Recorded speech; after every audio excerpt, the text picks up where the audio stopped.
안녕하세요.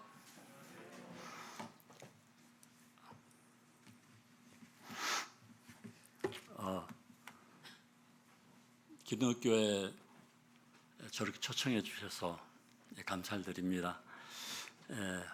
제가 이 땅에 얼마나 더 오래 머무를지는 모르겠지만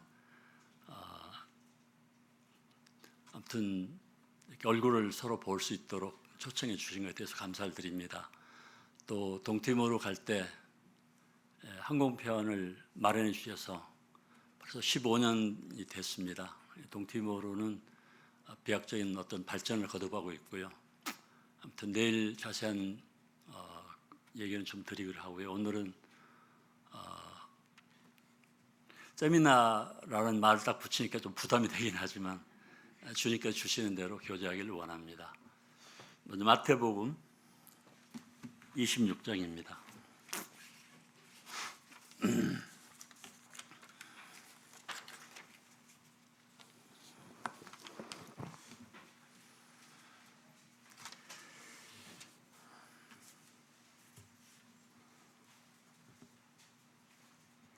마태복음 26장 36절부터 봉독해 드리겠습니다. 이에 예수께서 제자들과 함께 겟세마네라는 곳에 이르러 제자들에게 이르시되 내가 저기 가서 기도할 동안에 너희는 여기 앉아 있으라 하시고 베드로와 세베대의 두 아들을 데리고 가실새 고민하고 슬퍼하사 이에 말씀하시되 내 마음이 매우 고민하여 죽게 되었으니 너희는 여기 머물러 나와 함께 깨어 있으라 하시고 조금 나아가서 얼굴을 땅에 대시고 엎드려 기도하여 이르시되 내 아버지여 만일 할만하시거든 내 잔을 내게서 지나가게 하옵소서. 그러나 나의 원대로 마옵시고 아버지 원대로 하옵소서 하시고 제자들에게 오사 그 잔 것을 보시고 베드로에게 말씀하시되 너희가 나와 함께 한 시간도 이렇게 깨어 있을 수 없다냐. 시험에 들지 않게 깨어 기도하라. 마음에는 원이로되 육신이 약하도다 하시고 다시 두 번째 나아가 기도하여 이르시되 내 아버지여 만일 내가 마시지 않고는 이 잔이 내게서 지나갈 수 없거든 아버지의 원대로 되기를 원하여나 하시고 다시 오사 보신즉 그들이 자니 이는 그들의 눈이 피곤함이로라. 또 그들을 두시고 나아가 세 번째 같은 말씀으로 기도하신 후 이에 제자들에게 오사 이르시되 이제는 자고 쉬라. 보라 때가 가까이 왔으니 인자가 죄인의 손에 팔리느니라. 일어나라 함께 가자. 보라 나를 파는 자가 가까이 왔느니라. 잠깐 기도하겠습니다.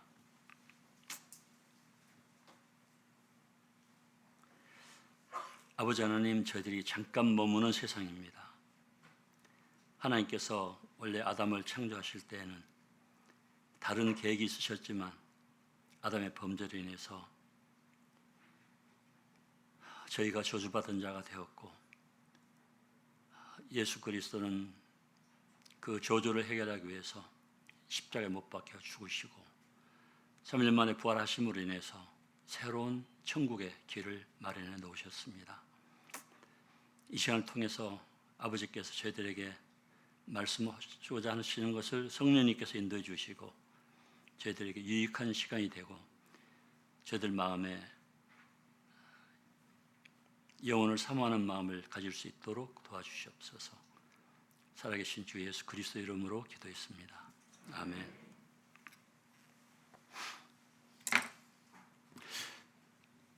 예수님께서 만물을 창조하셨죠.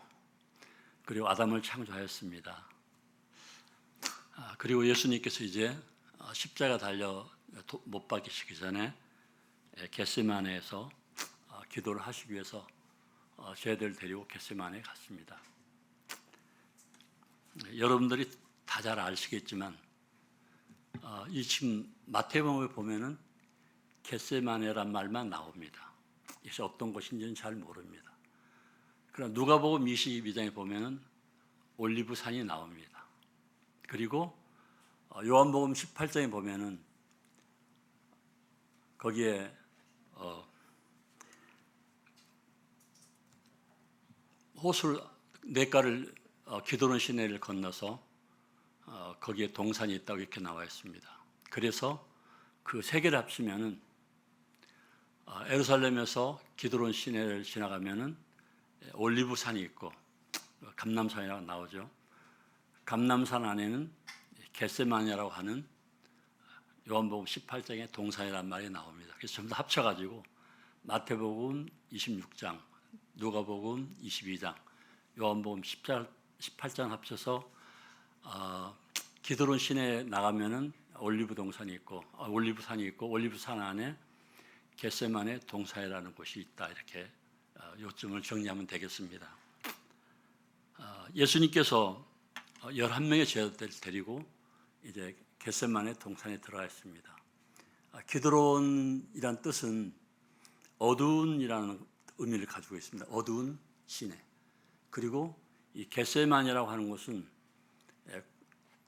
기름틀이라고 하는 의미를 가지고 있습니다. 그러니까 올리브산 안에 겟세마네라고 하는 동산이 있었는데 아마 거기서 올리브산에서 나오는 올리브를 거기서 기름으로 짰던 것 같습니다. 그래서 겟세마네 동산이라고 이렇게 표현하면 되겠습니다. 우리는 예수님께서 이 땅에 인간을 지으실 때 우리가 얼추 생각하면은 우리 사람은 뭘로 되어 있을까요? 근본이 흙, 물, 빛, 공기 이렇게 네 가지로 볼 수가 있습니다. 그러나 흙은 장차 태워질 것들이지만 그래서 그 흙이 태우지 않는 영원한 것으로 하나님께서 창조하시기 위해서 새로운 창조를 하시겠죠. 우리 몸이 변화될 것이죠. 지금은 죽을 수밖에 없는 것이고 다음 1, 2부를 나눠서 이렇게 말씀을 전하겠는데요. 먼저 예수님의 겟세마네부터 말씀을 시작하도록 하겠습니다.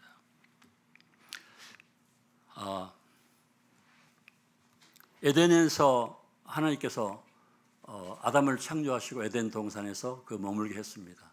근데 얼마나 완벽하게 만들었냐면 아담을 성경에 보면은 2장에 보면은 하나님께서 아담에게 짐승들의 이름을 어떻게 짓나 보려 하신즉 아담이 부르는 것이 그 이름이었더라 이렇게 나와 있고 모든 짐승들 하나하나에 다 이름이 지어진 것으로 이렇게 분별이 됩니다. 그러니까 비둘기라 해서 그냥 비둘기라고만 하는 게 아니라 우리 사람 각 사람에게 이름을 있는 것처럼 모든 비둘기들에게도 각각 이름이 있었다라고 분별이 되는 것이죠. 그러니까 보통 머리로는 그런 것들을 할 수가 없는 것이고요. 그리고 아담에게는 특별히 생육하고 번성하고 땅에 충만한 것들을 다스릴 수 있는 권세를 주었기 때문에 만일 아담이 죄를 짓지 않으면 그저 완벽한 인간으로서 살아갈 수 있겠죠. 또한 요한복음 10장에 보면은 예수님께서 그 바리새인들이 예수님에게 네가 어떻게 감히 하나님이라고 하느냐 그때 예수님께서 하나님 말씀을 가진 자를 내가 신이라고 하지 않느냐 시편에 내가 너희들을 가르쳐 신이라고 했는데 그 요한복음 10장에 나오죠. 그래서 내가 너희를 신이라고 하지 않느냐. 그러니까 하나님 말씀을 받은 자를 신이라고. 그래서 신은 절대 죽지 않는 것이죠. 또 죽었다고 살아날 수 있는 것이고 그러한 존재로 우리가 창조되었다라는 것입니다. 그러나 아담의 범죄로 인해서 그런 모든 것들을 다 상실해 버리게 된 것이죠. 그러나 예수 그리스도께서 겟세마네 동산에서 기도하시고 그리고 십자가에서 돌아가시면서 큰 일 두 가지를 이뤘는데요. 하나는 인간에게 주어진 저주를 영원히 해결했다는 것입니다.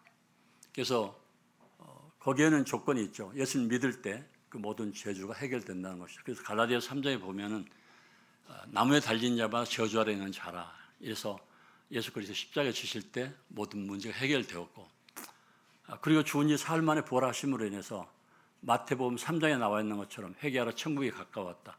그래서 믿는 이들에게는 천국에 들어갈 수 있는 그런 새로운 새 생명을 얻게 되는 것이죠. 여러분도 혹시 생각해 봤는지 모르겠습니다. 얼마나 기가 막힌 놀라운 하나님의 작품인가 우리 인간들은. 그래서 요한일서 3장 2절 3절에 보면은 1절부터 요한일서 3장 1절부터 3절까지 보면은 보라 하나님께서 우리에게 어떠한 사랑을 주사 하나님의 자녀가 되게 하셨는가. 우리가 다 그러하도다. 아직은 우리가 하나님을 보지 못했지만 장차 우리가 하나님을 보게 될 것은 하나님이 있는 그대로 보게 될 것을 이남일이 이렇게 나와 있습니다. 그 말은 지금 우리 하나님 볼 수 없지만 장차 하나님을 보게 될 것은 우리 하나님처럼 변화된다는 그러한 뜻이죠. 그리고 빌립보서 3장 21절에 보면은 예수 그리스도께서 기이한 능력으로 우리를 새롭게 빚어서 완전히 베드로 전서 1장에 있는 것처럼 썩지 않고 더럽지 않고 쇠하지 아니하는 그런 모습으로 우리가 창조된다는 것이 변화된다는 것입니다. 그래서 천국에 들어와서 지금 우리가 생각하는 이런 게 아니라 완전한 모습으로 천국에 들어 영원히 죽지 않는, 아프지 않는, 병들지 않는 육신의 생각을 가질 필요가 없는 그런 모습으로 살게 된다는 것입니다. 시편 104편에 보면은 하나님은 옷을 입은 것 같이 빛으로 입으셨다 이렇게 나와 있고, 마태복음 13장에 보면은 예수님께서 그날에 의인들은 해와 같이 빛나리라 이렇게 나와 있습니다. 그러니까 형제자매님들, 지금은 우리가 작은 사람, 큰 사람, 아픈 사람, 건강한 사람 여러 모양으로 나타나지만 그 날에는 다 빛으로 된 옷을 입고 영원한 나라에 들어가서 다시는 이 세상에 저주받은 아담의 후손으로서의 고통은 다 잃어버리고 영원한 완벽한 하나님 같은 모습으로서 살게 될 것입니다. 그러나 예수님께서 십자가에 달려 돌아가시기 전에 겟세마네 동산에서 기도하실 때 우리는 예수님을 생각해야 되는 것이죠. 겟세마네라는 말은 올리브 기름틀이라고 하는 것을 제가 방금 전에 말씀드렸습니다. 창세기에 보면은 2장 8, 9절에 보면은 거기는 즐거움의 동산이라고 이렇게 나와 있습니다. 에덴이란 말이 즐거움의 동산이라는 뜻이죠. 근데 마태복음 26장 38절에 보면은 내 마음이 심히 고민하여 죽게 되었으니, 아담에게는 기쁘고 즐거운 동산이었지만 그러니까 예수님께서는 심히 고통하여 죽게 되었으리라고 하는 것입니다. 창세기 3장 1절부터 5절까지는 아담은 사탄과 교절했지만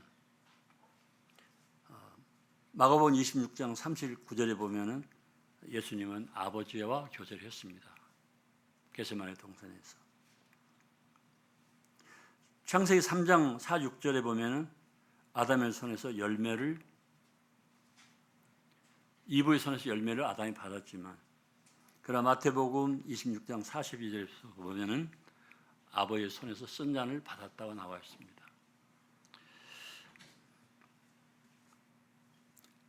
창세기 3장 5절부터 6절에는 아담은 사탄에게 엎드리고, 마태복음 26장 39절에는 주님은 아버지 앞에 엎드렸습니다. 3장 8절의 창세기 아담은 숨고, 요한복음 18장 5절에 주님은 자기를 나타내셨습니다. 창세기 3장 9절 10절에서 하나님은 아담을 찾고, 마태복음 26장 39절에 주님께서는 아버지를 찾으셨습니다. 창세기 3장 17절에 아담은 저주를 받고, 갈라디아서 3장 13절에서는 예수님께서는 저주를 속량하셨습니다. 에덴에서 인류는 버림을 받고, 요한복음 18장 9절에서는 예수님께서는 내가 하나도 잃어버리지 아니했다고, 요한복음 13장에 내가 세상 끝까지 사랑하셨다고 이렇게 나와 있습니다. 아담은 에덴에서 쫓겨났고, 예수님께서는 누가복음 23장 43절에서 낙원을 우리들에게 나타내 보이셨습니다. 올리가 나와 함께 낙원에 있으리라고 말씀하심으로 인해서 강도에게 그 죽음의 순간에서 영원한 나라의 소망을 갖게 하셨던 것을 보게 되는 것이죠. 로마 3장 23절에서는 예수님께서는 거기에 보면은 모든 사람의 죄를 범하였으며 하나님의 영광에 이를 수 없다 이렇게 나와 있죠. 로마서 3장 23절에. 그러나 요한복음 17장 22절에서는 잃어버린 영광을, 내가 아버지께서 나에게 주신 영광을 내가 저들에게 주었습니다. 이 말씀들이 지금 이렇게 그냥 하니까 좀 그냥 이렇게 찾아서 하는 것, 어떤 기억에 그냥 넘어가는 것처럼 보이지만 이 한 구절 한 구절이 우리들 얼마나 큰 영적인 소망과 위로가 되는지 모릅니다. 구원받은 형제자매님들은 정말 특별하신 분들입니다.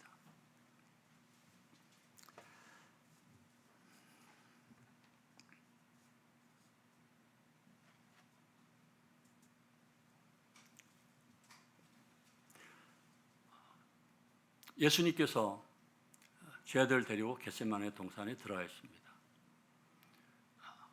그리고 11명의 제자를 데리고 가서 들어가가지고 9명의 제자는 여기 잠깐 머물러 있어라 하시고 3명의 제자를 데리시고 베드로, 요한, 야고보를 데리시고 한참 간 다음에 너희는 여기 머물러 기도하라 하시고 돌을 던질 만큼 예수님은 가셔서 무릎 꿇고 기도하셨다고 누가복음에 기록되어 있습니다. 예수님께서 내 마음이 심히 고통하여 죽게 되었으니라고 말하고 있습니다. 인간을 창조한 6,000년이 지난 시점에서 예수님은 이 땅에 오셔가지고 마지막으로, 처음이자 마지막으로 인간들에게 부탁을 합니다. 내가 심하게 곤란하여 죽게 되었으니 나를 위하여 기도해 달라고. 하나님께서 이 땅에 오셔서 제 아들에게 간곡히 부탁하는 것입니다. 나를 위해서 기도해 달라고. 방금 전에 베드로가 그랬습니다. 내가 가는 곳에 너희들은 올 수 없다. 예수님이 그러실 때 베드로가 주여 어떻게 왜 우리는 갈 수 없습니까? 내가 죽는 데까지 따라하겠습니다. 죽는 데까지 따라하겠다고 베드로가 고백을 했습니다. 그러겠느냐? 네가 닭이 울기 전에 3번 나를 부인하리라. 방금 한두 시간 전에 그렇게 말씀하셨는데 베드로가 그렇게 고백을 했는데 예수님께서 나를 위해서 기도해달라고 했을 때 베드로가 쿨쿨 잠을 잤습니다. 이것이 우리들의 모습입니다. 예수님께서 그 전에도 이렇게 자기를 위해서 간절히 기도해달라는 말을 한 일이 없었고요. 이후에도 없었습니다. 예수님께서는 제자들에게 그렇게 부탁했습니다. 그리고 그분은 몇 시간 후에 십자가에 못 박혀서 돌아가셨습니다.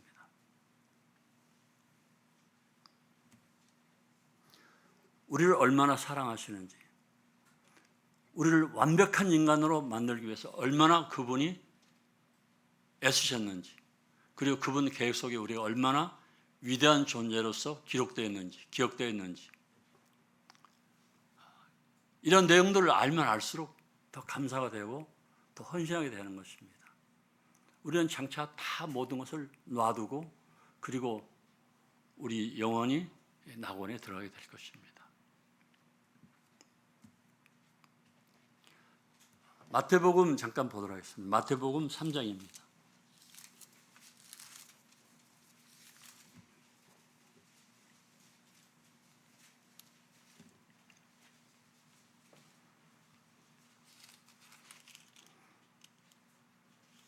이 절입니다.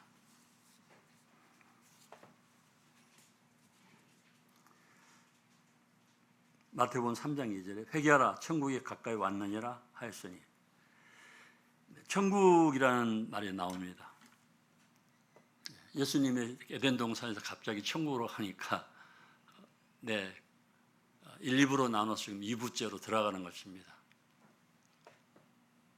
예수님은 우리들에게 천국에 갈 수 있는 그러한 자들로서 우리를 구원하시기 위해서 십자가에 못 박혀 돌아가셨습니다. 그 전에 3년 전에 예수님께서 침례 요한을 통해서 회개하라 천국이 가까웠다고 말씀하고 계십니다. 천국이라는 단어가 다른 곳에는 기록되어 있지 않습니다. 마태복음에만 천국이라는 단어가 기록되어 있습니다. 우리나라 말로. 그리고 디모데후서 3장에 천국이라는 말이 또 나옵니다. 딱 그 두 군데만. 물론 마태복음에 천국이라는 말이 많이 나옵니다만은 마가, 누가, 요한에는 천국이라는 말은 없습니다. 사람들은 그렇게 말하죠. 천국? 죽으면 가는 곳. 사람이 죽으면 가는 곳.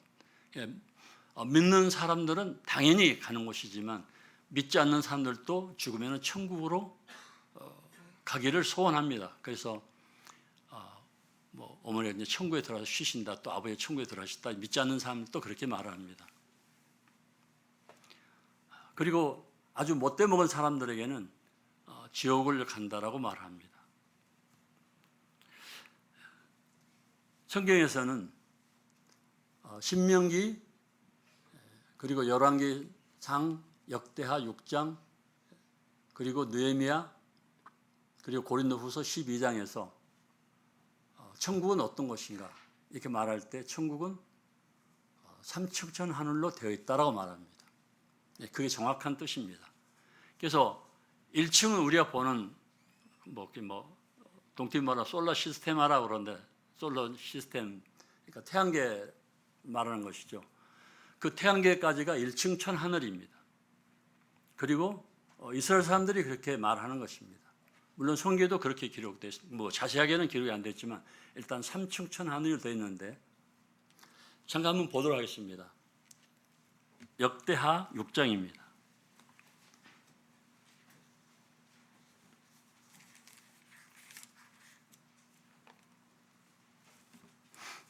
역대하 6장 18절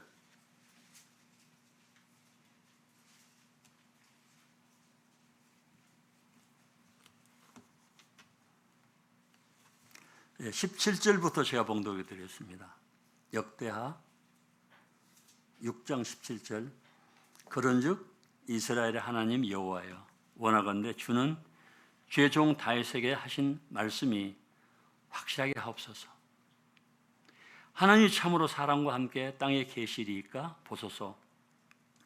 하늘과 하늘들의 하늘이라도 주를 용납하지 못하겠거늘 하물며 내가 건축한 이 성전이오리이까.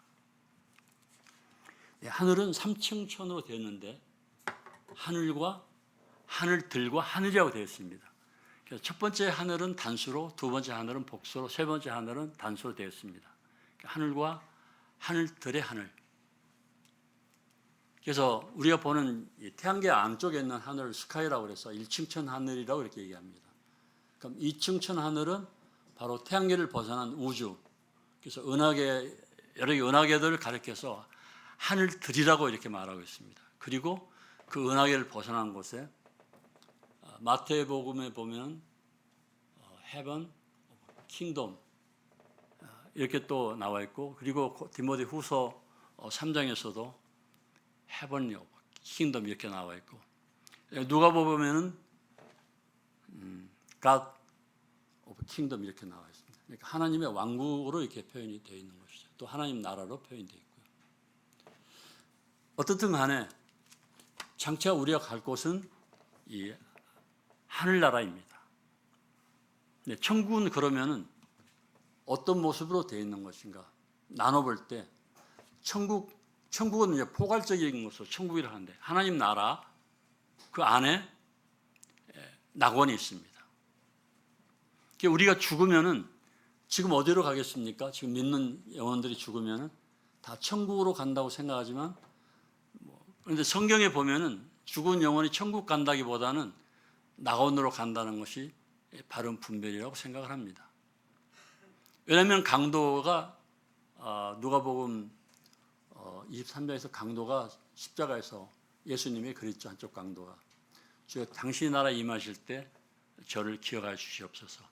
그때 예수님께서 오늘 내가 나와 함께 낙원에 있으리라. 그 낙원에 있으리라 했을 때 그건 영혼이 가는 곳이지 육체가 가는 곳은 아니잖아요.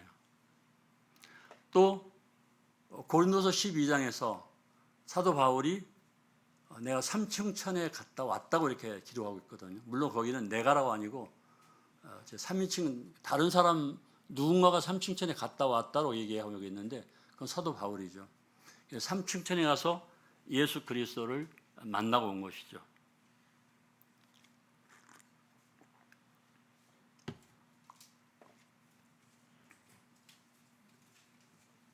그러면 어떤 사람들이 천국에 들어갈 수 있는 것인가? 그것은 고린도전서 15장과 데살로니가전서 4장을 볼 때 우리가 변화되잖아요. 방금 전에 얘기했던 것처럼 빌립보서 3장 12절에서 21절에서도 우리가 변화될 것이다. 그래서 장차는 낙원에 있던 이들이 변화가 되어서 그들이 천국에 들어가게 되는 것이죠.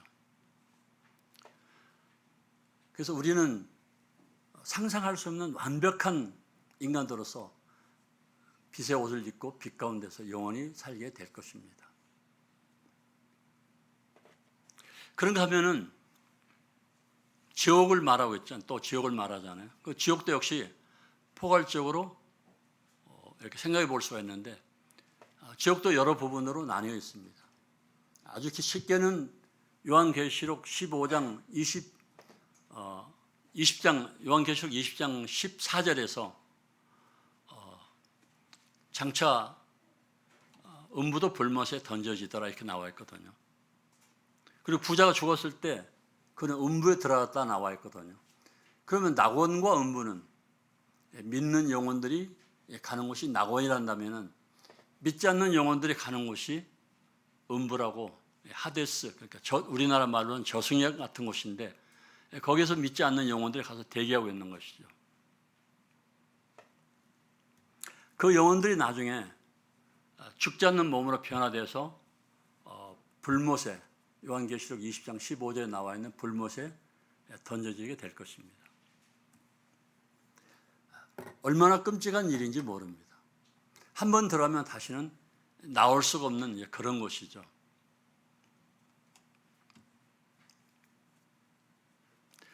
그런가 하면은 성경에 보면은 무저갱이라고 나오죠. 그래서 그 아비소스라고 끝이 그러니까 밑이 바닥이 없는 그 공간이다라고 말하고 있는데 계시록 9장에서 그게 나옵니다. 물론 누가복음 마가복음 4장에서 나옵니까? 그 우리로 하여금 그 무저갱에 들어가게 하지 마옵소서. 그 귀신 들렸던 그 군대가 이렇게 얘기를 하죠. 군대 귀신이. 이처럼 지금 아주 악한 영들이 갇혀 있는 곳이 무저갱입니다. 청차 무저갱의 뚜껑을 열면은 거기에서 많은 대환란 때는 많은 그런 악령들이 나와가지고 돌아다니는데 그때 가장 무서운 것이 나오는 게 황충입니다. 이 얼굴 모습은 여자처럼 이렇게 노란 금발의 얼굴을 하고 있고요. 이빨은 사자 이빨을 가지고 있고 몸뚱아리는 말의 몸뚱아리를 가지고 있고 꼬리는 정갈의 꼬리를 가지고 있습니다. 그래서 그걸로 사람들을 쏘면은 사람들이 죽기를 원해도 그 죽음이 피해 가더라 이렇게 되어 있습니다. 형제자매님들에게는 뭐 이런 말씀들이 얼마나 이렇게 실감하게 들려지는지 모르겠지만 실제로 불 가운데서 혹시 그 불난 집에서 이렇게 건짐을 받은 사람들이라든가 또 지금은 별로 그렇지 않지만 수년 전만 해도 제가 이렇게 화장할 때 화장터에 가서 보면은 사람을 관속에 넣어놓고 이렇게 불을 태우면은 다 타버리고 사람 시체에서 이렇게 막 구멍이 뚫어져가지고 빨간 피 같은 게 이렇게 막 솟구치는 것을 제가 실제로 보았거든요. 얼마나 끔찍한지 모릅니다. 그런데 거기에 죽지 않는 사람이 만약 거기에 그러니까 설 죽었는데 그런 사람이 만약 구석에 들어가 있다고 생각해 보십시오. 얼마나 끔찍합니까? 보니까 이 창자에 구멍이 뚫어져가지고 구멍이 뚫어지면서 속에 있던 것들이 이렇게 속에 있던 이제 뭐 내장 속에 있는 뭐 기름기라든가 이런 것들이 액체로 바뀌면서 이렇게 구멍이 뚫어져가지고 솟구쳐 소수가 원로 마치 분수가 이렇게 솟구치는 것처럼 솟구치는 걸 보았습니다. 그런 것들은 우리들에게 뭐 형상으로 하면 나중에 그 지옥의 끔찍한 것을 보여주는 것 같아요.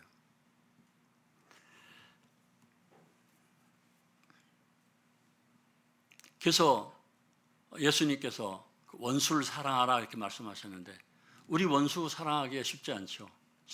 뭐 교회 안에서도 뭐 조금만 뭐 형제들이 형제회의 시간에 뭐 조금만 이렇게 좀 성질 돋구는 말을 하면은 참지를 못하고 그냥 하물며 원수를 사랑한다는 것은 정말 쉽지 않습니다. 특별히 제가 경험을 해봤는데요. 정말 6명의 그 20대 청년들이 저를 1시간 동안 동팀으로 두드려 팼습니다. 1시간 동안 매를 맞아 보십시오. 그게 어떤 상태이겠는가. 그것도 제가 대항할 수 없이 이렇게 의자에 앉아있는 상태에서 포위해가지고 때리는데 뭐 얼굴 옆구리 엉덩이 뼈 다 완전히 고장 나가지고 그때 이제 비행기 타고 돌아올 때 공항에서 제 얼굴을 알아보지 못하고 몇 번 신혼주에 하는 것처럼 여권을 뒤적거리더라고요. 공항 직원이 얼굴이 변형이 돼가지고 그리고 꼬리뼈를 다쳐가지고 걷지를 못하니까 앉지를 못하니까 그냥 한쪽 무릎 뭐 이렇게 엉덩이를 고이고는 그리고 9시간 동안 비행기를 타고 왔었거든요. 그런데 시간이 흘러가면서 이제 그런 사람들은 용서가 되는, 그래도 용서가 돼요. 용서가 됐는데 형제들이 저에 대해서 애매한 소리라고 누명을 씌워가지고 정말 어렵게 만들 때는 용서가 잘 안 되더라고요. 그래서 형제가 형제를 용서하는 게 참 어렵다라는 생각을 해봅니다. 세상 사람들은 믿지 않으니까 그냥 그러려 하는데 성도지간에 문제가 생기면 상당히 오래 가는 것 같아요. 하물며 원수처럼 됐을 때는 정말 용서하기 어려운 것이죠. 그러나 예수님께서 용서하라고 그러셨거든요. 그것은 왜 그러셨을까? 저 개인적으로 생각해 봅니다. 만일 믿지 않는 사람이 저에게 좀 원수 같은 그런 행동을 했을 때 그가 만일 지옥 들어간 것을 보게 된다면 그 어떤 죄를 짓든지 용서하지 않을 수가 없다는 것입니다. 그렇게 지옥은 끔찍한 곳이라는 것이죠. 그래서 주님께서는 내 원수를 사랑하라 하면서 아량을 베풀 것을 왼뺨을 치면 오른뺨을 돌려대고 겉옷을 달라면 속옷까지도 벗어주고 오리를 가기를 원하면 십리를 걸어가라. 훌륭한 분들이 많이 있으니까 잘 가르쳐 쓰자고 압니다. 그런 것도 의미를 알고 있겠죠. 개인적으로는 이 세상의 모든 것들은 용서하지 못할 것이 없다라고 주님이 가르치신 것으로 분별이 됩니다.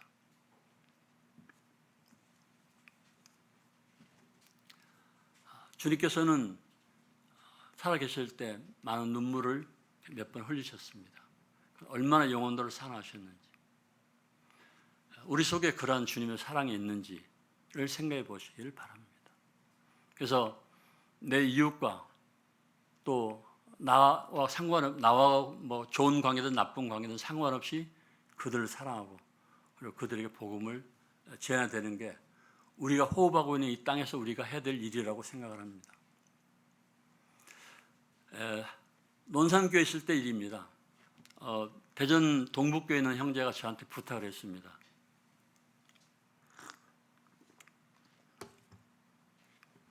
할머니가 강경에 사시는데 83세 됐다고, 홀로 사신다고.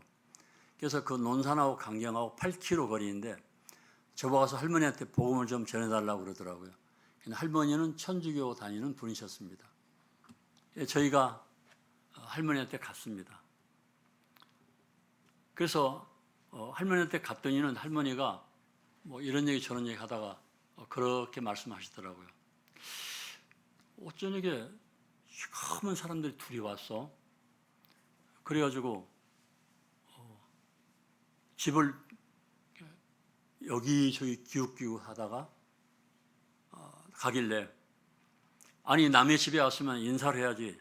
당신들이 어떤 인사에게 인사 없이 가느냐고 그랬더니 아무 말 없이 갔다고. 그러면서 그러시더라고요. 그 모친님이 23살 때 청성 과부가 되었습니다. 아들, 큰 딸, 5살인가 되는 큰 딸을 있었고 3살 먹은 아들이, 지금 큰 아들이죠. 아들이 있었고 그리고 세 번째 또 아이가 자녀였는데 뱃속에 담고 있을 때 남편이 돌아가신 거예요. 일찍 청성화부가 된 것이죠. 할머니 혼자 강경에서 젓갈 장사를 하면서 그 셋을 길렀습니다. 그런데 어느 날 이제 그 애들 데리고 그 친정 집에를 간 거죠. 친정 집에를 가가지고 자고 있는데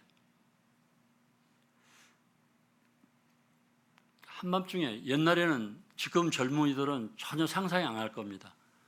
연세 드신 우리 노 형제님들하고 노 모친님들은 혹시 기억할지 모르겠는데 옛날에는 가난해가지고요. 그 까만 이불 있잖아요. 큰 이불을 해가지고 이 모가지 목이 오는 데만 거기만 하얀 것을 하고 나머지는 시커매가지고 큰 방에다 그걸 이불 깔고 덮고 주로 깔지는 않았죠. 뭐 장작불 뗐으니까. 덮고만 온 식구가 거기다 발을 파묻고 잤잖아요. 빨기 힘드니까 겨울에 막 이도 있고 그러니까 그래서 막 온 식구가 거기다 발을 집어넣고 잠을 잤는데 역시 그 강경 모친님도 이제 그렇게 친정을 간 거예요. 친정을 가가지고 이렇게 방을 한참 잠을 자는데 뭔가 분위기가 이상하더래요. 그래서 모친이 눈을 뜨니까 시커먼 사람들이 들여와가지고 이렇게 야 이 대가리냐? 그러니까 또 저쪽에 있던 한 사람이 와가지고 얼굴을 보더니 아닌데 저 대가리 같은데 또 가서 그 얼굴 이렇게 들여보더니 아니야 이 대가리 아닌데 또 저 대가리 같다요.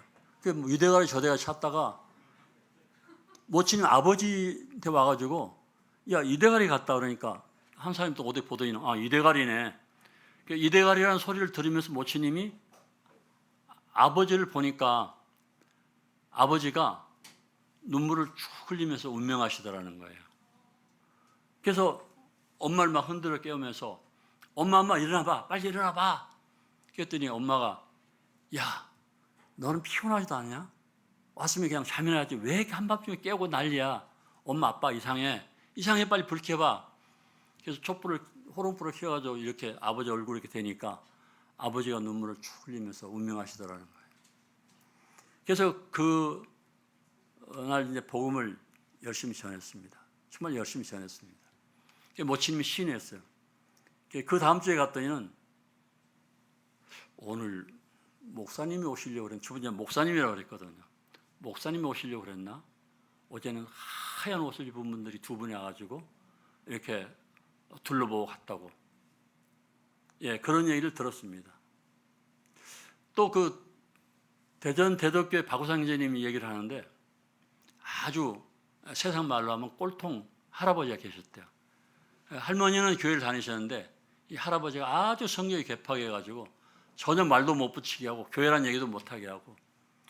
근데 그 할아버지가 이제 아파가지고 병원에 입원하신 거예요. 박우상 형제님이 가가지고 계속 복음을 전해가지고 이제 구원을 받고 또 계속 다니면서 성경 교절해가지고 어느 정도 믿음이 이제 섰는데 어느 날 그 부처님이 그러시더래요. 야, 다들 모여봐. 병실에 이제 들어와가지고 그러시는 거. 다들 모여봐.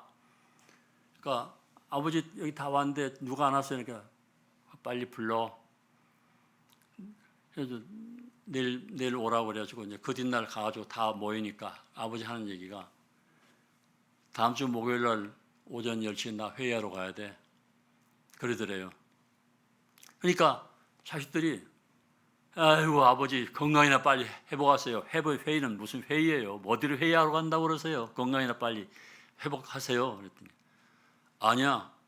다음 주 목요일 날 오전 10시에 내 회의하러 가니까 그렇게 알고 있어. 이제 시간이 흘러가지고 이제 목요일에 된 거예요. 진짜 9시 반쯤 돼가지고 이제 다 자식들이 모였는데 이제 눈을 감고는 이제 운명하시기 위해서 준비를 하고 계시더래요. 사람이 죽기 전에는 꼭 저승사자가 온다는 얘기를 제가 참 여러 번 들었습니다. 동티모르에서도 그러더라고요. 이제 그 영감님이 이제 숨을 고르랑고르하고 눈을 감고 깜빡하더니는 조금 있다가 10시 한 5분 전에 눈을 뜨더니는 야, 나 회의하러 가야 돼. 그러니까 아버님 빨리 정신 차리세요. 왜 회의입니까? 그러니까 저기 봐라. 저 하얀 옷 입은 사람들이 나 기다리고 있지 않느냐. 지금 가자고 지금 기다리고 있는데 나 이제 가야 된다. 너희들 잘 있어라. 그리고 10시 딱 되니까 진짜 운명하더래요. 우리는 참 불가사의한 것들을 많이 봅니다. 또 논산에 있을 때 또 박종훈 부처님이라고 계셨었는데 그분이 돌아가시기 전에 큰아들하고 살다가 막내딸 집으로 옮겼습니다. 막내딸 집으로 옮기니까 막내딸 집에 있다가 이제 둘째 아들 집으로 옮겨하라고 그러니까 만일 초산할 경우에 출가 외인인 딸 집에 죽는 것보다는 돌아가시기보다는 아들 집으로 가야 되잖아요. 그래서 둘째 아들이 바로 이렇게 마당 가운데 놓고 양옆에 집에 살았었는데 둘째 아들 집으로 옮기라고 그러니까 그 아버지가 그러더래요. 박종훈 부처님 구원 받으시고 침례 받으신 분입니다. 나 죽냐? 옮기라고 그러니까 아버지 오빠는 작은 오빠네 집으로 옮기세요. 그러니까 나 죽냐? 거대인은 3일 만에 돌아가셨어요. 우리는 이해할 수 없는 그런 가운데 살고 있습니다. 형제 자매님들이 언제 우리 주위의 권력들이 어떻게 될지 모르니까 정말 확실하게 복음을 전해야 되는 것이거든요. 근데 복음을 사도 바울은 그렇게 얘기했죠. 내가 한 사람에게도 복음에 빚을 지지 않았다니까 모든 이들에게 내가 복음을 전했다 이렇게 말하고 있는데 에스겔서 3장 잠깐 보도록 하겠습니다.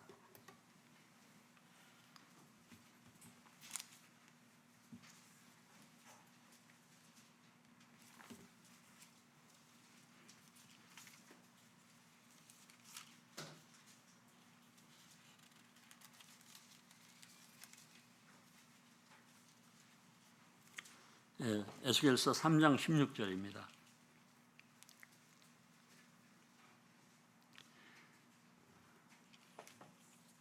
(7일) 후에 여호와의 말씀이 내게 임하여 이르시되 인자야 내가 너를 이스라엘 족속의 파수꾼으로 세웠으니 너는 내 입의 말을 듣고 나를 대신하여 그들을 깨우치라.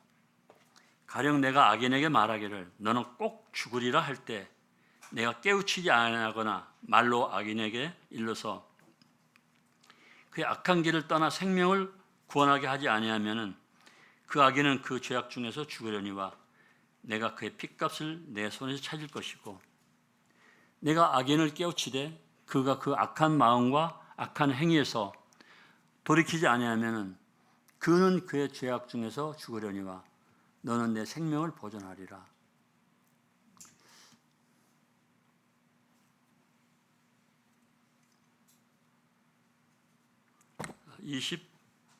20절입니다.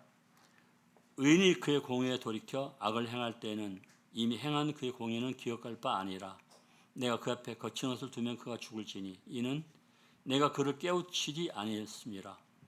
그는 그 죄악 중에서 죽으려니와 그의 핏값은 내가 너의 손에서 찾으리라. 그러나 내가 그 의인을 깨우쳐 범죄하지 아니하게 하므로 그가 범죄하지 아니하면 정령 살리니 이는 깨우침을 받았으며 내 영혼을 보존하리라. 그래서 그 에스겔서 3장과 33장에서는 복음을 전하지 않으면은 그 내가 알고 있는 상대방에게 복음을 마음에 있지만 복음을 뭐 여러 가지 것들이 이유가 있죠. 그래서 복음을 전하지 않았을 때는 내가 그 핏값을 너의 손에서 찾겠다라고 하나님 말씀하고 계십니다. 참 무서운 얘기죠. 물론 우리는 주님 나라에 들어가긴 하겠지만 그러나 주님 나라에서도 상과 또 그 책망이 있는 것인데 주님께서 우리들의 그런 책임을 물으실 것입니다. 전도 집회를 앞에 두고 있다는 말씀을 들었습니다. 형제 자매님들은 충분히 기도를 하시길 바랍니다. 정말 기도는 우리들에게 기도는요 굉장한 것들이죠. 그래서 기도가 내 속에서 담고만 있으면은 그건 우리들에게 아무런 이익이 없습니다. 하나님 앞에 입을 열어서 기도를 해야 됩니다. 기도를 할 때 놀라운 하나님의 축복과 하나님의 능력이 나타나는 것을 보게 되는데요. 기도는 모세 지팡이와 같은 것입니다. 홍해 바다를 가르쳤을 때 바다가 갈라지는 것을 보게 되는 것이죠. 모세는 그 어려운 가운데서 하나님 앞에 기도했을 것입니다. 그리고 지팡이를 해서 하나님께서 지팡이를 내리라고 말씀하셨고 그리고 그 지팡이가 바다를 향했을 때 갈라져서 놀라운 역사를 보게 되는 것이죠.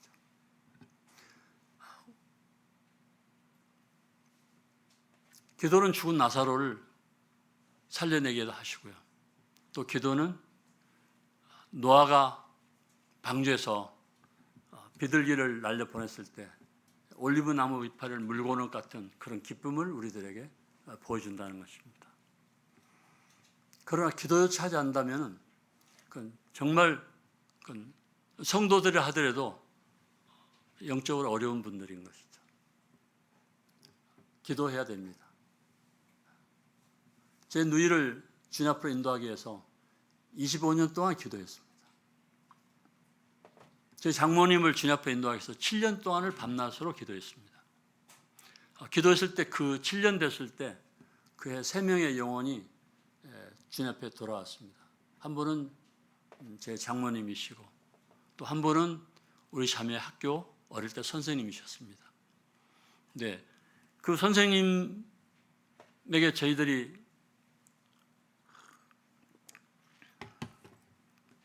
그 선생님은 이북에서 넘어가지고 어릴 때 이북에서 넘어가지고 학교 시집도 안 가고 학교에서 선생님을 하고 계셨어요, 서울에서.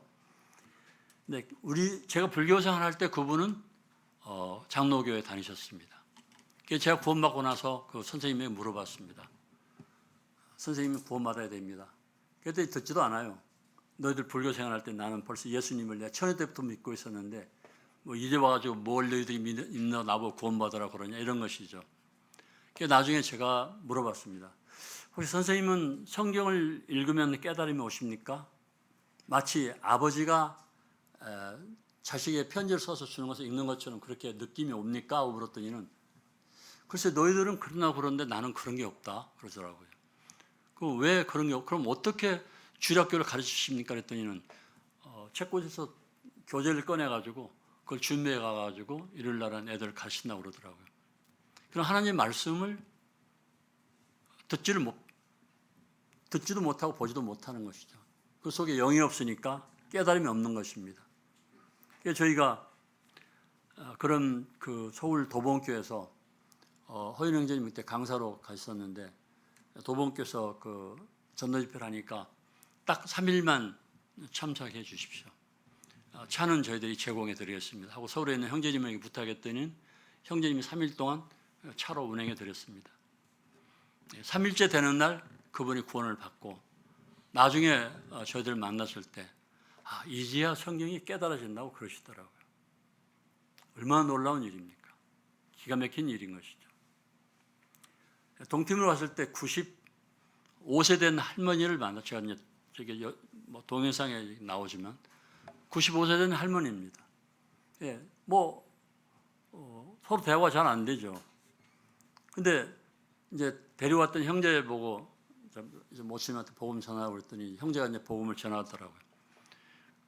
할머니가 깨닫지를 못하는 거예요. 제가 보니까 좀 답답하더라고요. 그래서 형제 나와봐 하고 그 그 손주되는 형제 보고 형제가 좀 통역을 해. 왜냐하면 동팀으로 떼뚜모로 이렇게 말이 여러 지방 말마다 말이 다르니까요. 그 할머니 말을 통역해 줄 수 있는 사람은 손주밖에 없으니까 줄리라고 하는 형제 보고 제가 줄리 형제 좀 통역해봐 하고는 제가 복음을 전했죠. 한참 복음을 전했더니 할머니가 예수 그리스도를 시인을 했어요. 근데 어떻게 시인한 걸 알 수 있느냐? 다 복음을 전하고 나서 믿습니까? 믿는다고 그러더라고요. 그리고 나서 할머니가 저한테 물어보더라고요. 한 가지 질문이 있다고. 뭘 알기를 원하십니까? 그랬더니는 95세 된 할머니가 그런 질문을 하리라고는 생각도 못했습니다. 만일 이후로 내가 죄를 진다면 어떻게 되느냐고 묻더라고요. 그건 쉬운 질문이 아니거든요. 거기까지 생각이 대부분이 안 미치니까. 그런데 95세 된 할머니가 저한테 물어보는 거예요. 만일 이후로 죄를 짓게 되면 어떻게 되는 것이냐. 제가 그랬죠. 할머니는 예수 그리스도를 믿음으로 인해서 하나님의 딸이 되었습니다. 그래서 할머니가 죄를 진다 하더라도 하나님께서 할머니를 내버리지는 않습니다. 딸이기 때문에. 그러나 하나님께서 징계를 하십니다. 매를 대시기도 한다는 얘기죠. 나이가 상관이 없더라고요. 하나님 하시는 일은. 제가 경험해봐서 압니다. 그래서 할머니한테 잘못을 주님 앞에 진심으로 고백을 하면은 하나님께서 용서해 주시고 회복이 됩니다라고 얘기를 했더니 얼굴이 환해지면서 고맙다고 그러시더라고요. 네, 복음은 능력입니다. 그것은 하나님의 영이 성령께서 역사하시면 모든 것이 가능한 것입니다. 근데 하나님의 영은 우리가 기도하지 않으면 스스로가 일을 하기를 원하지 않으십니다. 그래서 우리가 기도할 때는 정말 하나님의 영을 내 가까이 해서 구원을 받을 수 있도록 하는 것이 우리가 해야 될 일인 것입니다. 네, 시간이 8시 30분이니까 잠깐 쉬었다가 다시 주님이 허락하시는 대로 교제하기를 원합니다. 감사합니다.